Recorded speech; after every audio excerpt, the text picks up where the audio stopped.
জাতীয় কবি কাজী নজরুল ইসলামের ৪৮তম মৃত্যুবার্ষিকী আজ। ১৩৮৩ বঙ্গাব্দের ১২ ভাদ্রে ঢাকার তৎকালীন পিজি হাসপাতালে শেষ নিঃশ্বাস ত্যাগ করেন তিনি। ১৩০৬ বঙ্গাব্দের ১১ জ্যৈষ্ঠ পশ্চিমবঙ্গের বর্ধমান জেলার চুরুলিয়া গ্রামে জন্মগ্রহণ করেন কাজী নজরুল ইসলাম।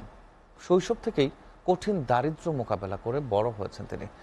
কবি নজরুলের কবিতা, গান ও সাহিত্যকর্ম বাংলা সাহিত্যে নবজাগরণ সৃষ্টি করেছিল। তার কবিতা ও গান মানুষকে যুগে যুগে শোষণ বঞ্চনা থেকে মুক্তির পথ দেখিয়ে চলেছে। বাংলাদেশের স্বাধীনতার পর ১৯৭২ সালের ২৪ মে ভারত সরকারের অনুমতি নিয়ে কবি নজরুলকে সপরিবার বাংলাদেশে ফিরিয়ে আনা হয়। লাভ করেন জাতীয় কবির মর্যাদা। ঢাকা বিশ্ববিদ্যালয় ১৯৭৪ সালে কবিকে সম্মানসূচক ডিলিট উপাধিতে ভূষিত করে।